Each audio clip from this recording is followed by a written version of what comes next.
Somewhere this weekend, somebody is going to throw a $14 crop straight onto a fire, and they will never even know it.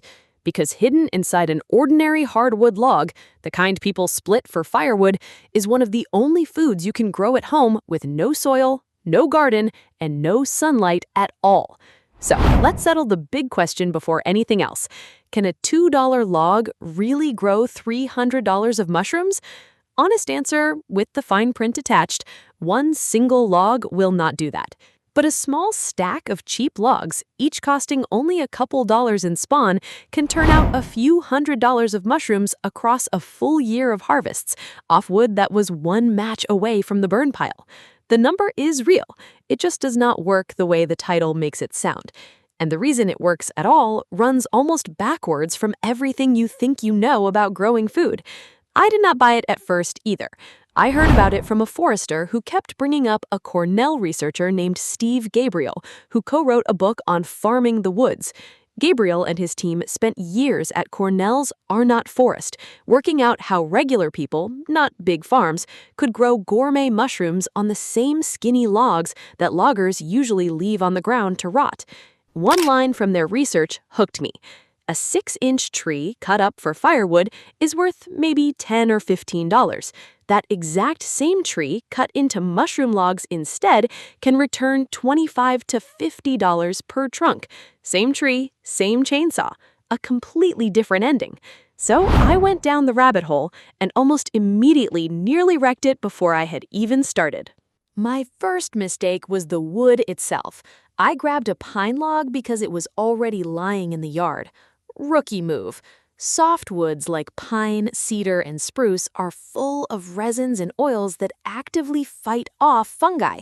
Your mushrooms either crawl along for months or simply never show up. What mushrooms want is hardwood.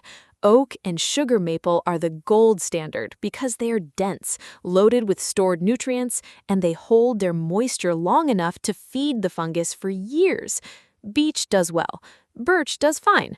As a rule, the denser the wood, the longer that hidden meal lasts. And that points straight at the strange part nobody really spells out. The log is the food. The mushroom is eating the wood itself, chewing through it from the inside out, which is the whole reason the species you pick has to match the tree you cut down. There is one more thing about the log that trips up nearly every beginner. The bark has to stay intact. Skip any log with bark that is peeling, flaking, or already sprouting its own little shelf fungi. That bark is the log's skin. It seals the moisture in and keeps invaders out. And a log that is already shedding its bark has usually been claimed by some other fungus long before you ever got to it. So, which mushrooms should you pick? For your first log, shiitake is the classic answer. It is forgiving, it sells fast, and it loves oak. Oyster mushrooms are the sprinters of the bunch. They colonize fast, can fruit in as little as a couple of months, and they prefer the softer hardwoods like poplar and aspen. Lion's mane, that shaggy white one that tastes oddly like crab meat, is the slow artist of the group. It can take a year or more and is happiest on maple and beech. One small fact about the name took me by surprise. The word shiitake just means mushroom of the shi tree in Japanese. The name is literally the wood it grows on. Now, timing matters more than people expect.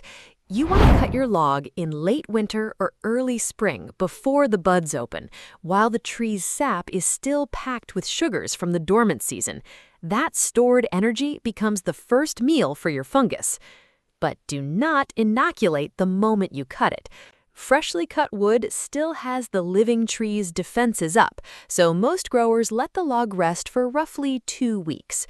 And the reason behind it is the detail that finally made everything click for me. Shiitake is a saprophyte, a fancy way of saying it only eats dead wood. It will not touch living tissue. So you are not waiting for some mystery poison to drain away. You are waiting for the wood to quietly stop being alive. Do not drag your feet, though. After about 6 weeks, wild fungal spores drifting through the air move in, and they will gladly beat your spawn to that free meal. The The window is short, and it catches a lot of first-timers off guard. Next come the holes. You grab a drill and bore rows of holes about 1 inch deep, spaced 4 to 6 inches apart, in a staggered diamond pattern so the mycelium spreads evenly through the whole log instead of bunching in one corner. A 3-foot log can easily take 30 or 40 holes. Into each hole goes the spawn, and this is the living mushroom culture itself. It comes 2 ways. Plug spawn is little wooden dowels already grown through with white mycelium, and you just tap them in flush with a hammer. Sawdust spawn is loose, and you pack it into each hole with a small tool. Either way, one rule beats all the rest. Buy your spawn from a reputable supplier, never scrape it off some wild mushroom you stumbled on, and never ever eat a wild mushroom unless you can identify it with total expert-level certainty. That single mistake has sent people to the emergency room and worse. Then you seal every hole with hot food-grade wax, usually cheese wax or beeswax. Most people assume the wax is just glue. It is pulling triple duty. It traps moisture inside the hole, blocks competing fungi and insects, and because it goes on hot, it disinfects the wood surface as it cools. And now you hit the hardest ingredient in the entire process: patience. The log enters what growers call the spawn run. You stack it somewhere permanently shaded, sheltered from drying wind, but still able to catch the rain. A shady catio corner, the north side of a fence, a spot tucked under the deck. Even a cool garage, a basement, or a shaded apartment balcony will work. This is the no garden needed part that so many people overlook. You are not planting a single thing in soil. You are basically babysitting a log. And here is where you have to unlearn most of what gardening taught you about the sun. Mushrooms do not photosynthesize. They are fungi, not plants, so sunlight does almost nothing good for them. What they crave is moisture and deep shade.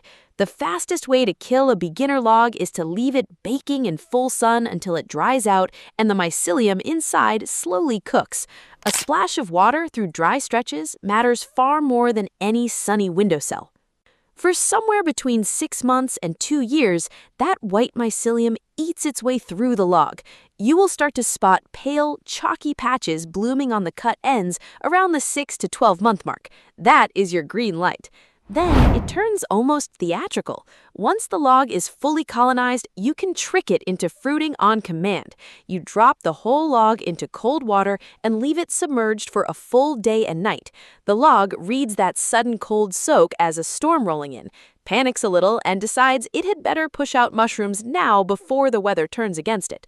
5 to 7 days later, the entire surface erupts with them.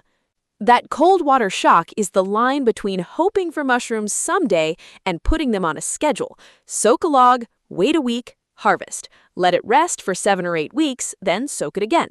A healthy log can hand you about 3 harvests in one warm season and keep fruiting like that for 3 to 4 years before it finally wears out.